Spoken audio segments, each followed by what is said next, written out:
Smart మీటర్ల గండం prepaid మీటర్ల ఏర్పాటుకు కేంద్రం ఆదేశాలు గృహ వినియోగదారులకు బిల్లుల మోత తప్పదని భయాలు మొబైల్ మాదిరిగా ముందే రీఛార్జ్ లేదంటే కరెంటు బంద్ బిల్లుల్లో పారదర్శకత కోసమేనని చెబుతున్న కేంద్ర ప్రభుత్వం ఏం లేదు కేంద్ర ప్రభుత్వంని అది చేసుకుంటూ రాసిరు కానీ రేవంత్ రెడ్డి దీనికి ముందుగానే రాండి పెట్టుండ్రి అని చెప్పేసి ప్రజలను ఇబ్బంది పెట్టే ప్రయత్నాలు చేస్తూ ఉన్నాడు. అయిపోయింది ఇక స్మార్ట్ మీటర్లు పెడతారట. మనం పైసలు ఒడిచిపోతే అనగా మొబైల్లో రీఛార్జ్ ఏ విధంగా చేసుకుంటామో మీటర్లు పెడితే స్మార్ట్ మీటర్లు పెడితే ముందుగానే రీఛార్జ్ చేసుకుంటే కరెంట్ వస్తుంది. లేకపోతే రీఛార్జ్ లేకపోతే మన ఫోన్లలో ఇన్కమింగ్ అవుట్ గోయింగ్ ఏ విధంగా బంద్ అవుతుందో మరి ఇన్కమింగ్ కూడా బంద్ పెట్టరు తెలివితోని మొబైల్లో ఇన్కమింగ్ అవుట్ గోయింగ్ ఏ విధంగా బంద్ అవుతుందో మన ఇంట్లో కరెంటు కూడా రీఛార్జ్ చేసుకోకపోతే కరెంటు రాదు, కరెంటు బంద్ అవుతుంది. ఇగో ఈ విధంగా సామాన్యుల నడ్డి విరుస్తూ ఉన్నారు. స్మార్ట్ మీటర్ల భాగవతం ఆడుతూ ఉన్నారు. కేంద్ర రాష్ట్ర ప్రభుత్వాలు కలిసి తెలంగాణ ప్రభుత్వం ఆవేదన వ్యక్తం చేస్తూ ఉన్నది, ఆందోళన చెందుతుందని అంటారు కానీ అది ఏమీ లేదు. మోడీ ఏం చెప్తే రేవంత్ రెడ్డి దానికి తలొగ్గుతాడు, తలకాయి ఊపుతాడు. టార్గెట్ 2 లక్షల మంది ప్రధాని మోదీ సభకు భారీగా జన సమీకరణ 10న సికింద్రాబాద్ సభ కోసం కమల్నాథుల కసరత్తు గద్వాల కాగజ్నగర్ ఖమ్మం మంచిర్యాల నుంచి రైళ్లు అని చెప్పేసి ఇక్కడ వార్త చూస్తూ ఉన్నాం.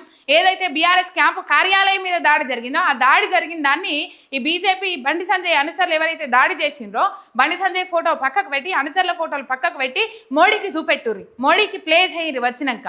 మరి మోడీ ఏం మాట్లాడతాడు ఏం కథ అనేది మనం అర్థం చేసుకోవచ్చు. ఇక వీళ్ళు ఈ హింసా రాజకీయాలను పెంచి పోషించుకుంటా ఈ మోడీ వస్తాడట. మోడీ వచ్చే ముంగట్నే మరి ఎందుకు దాడి చేపించిండు బండి సంజయ్, అది కూడా కేంద్ర హోంశాఖ సహాయ మంత్రిగా బండి సంజయ్ కొనసాగుతూ ఉన్నాడు.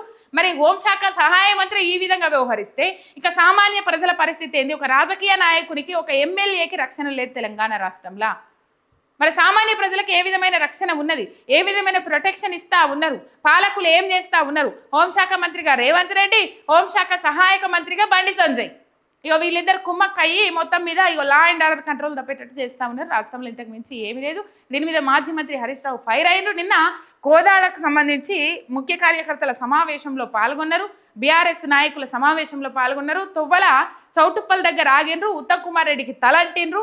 ఏ విధంగా కొంటా ఉన్నారు, మీరు ఎట్లా కొంటా ఉన్నారు, అంత ధాన్యం కొంటా ఉన్నామని చెప్తా ఉన్నారు. మరి ధాన్యం అంతా రోడ్డు మీదనే ఉన్నది. రైతులందరూ ఆవేదన వ్యక్తం చేస్తూ ఉన్నారు. 20 రోజులు 25 రోజుల నుంచి కళ్ళాలలో వేచి చూసినా కూడా కనీసం ధాన్యం కొనుగోలు చేసిన పాపాన పోతలేరు. నీ లెక్క ఏసీ రూమ్లలో కూర్చుని మాట్లాడతలేను ఉత్తమ్ కుమార్ రెడ్డి ఇగో ఇక్కడికి వచ్చి రైతుల మధ్యలో నిలబడి మాట్లాడుతున్నారు. రైతుల పంట కొనుగోలు చేయి అని చెప్పేసి ధ్వజమెత్తిండ్రు మాజీ మంత్రి హరీష్ రావు గారు ఉత్తమ్ కుమార్ రెడ్డి మీద అండ్ రేవంత్ రెడ్డి సర్కార్ మీద రైతులకు చేస్తున్న దోఖాను వివరించి చెప్పిండ్రు.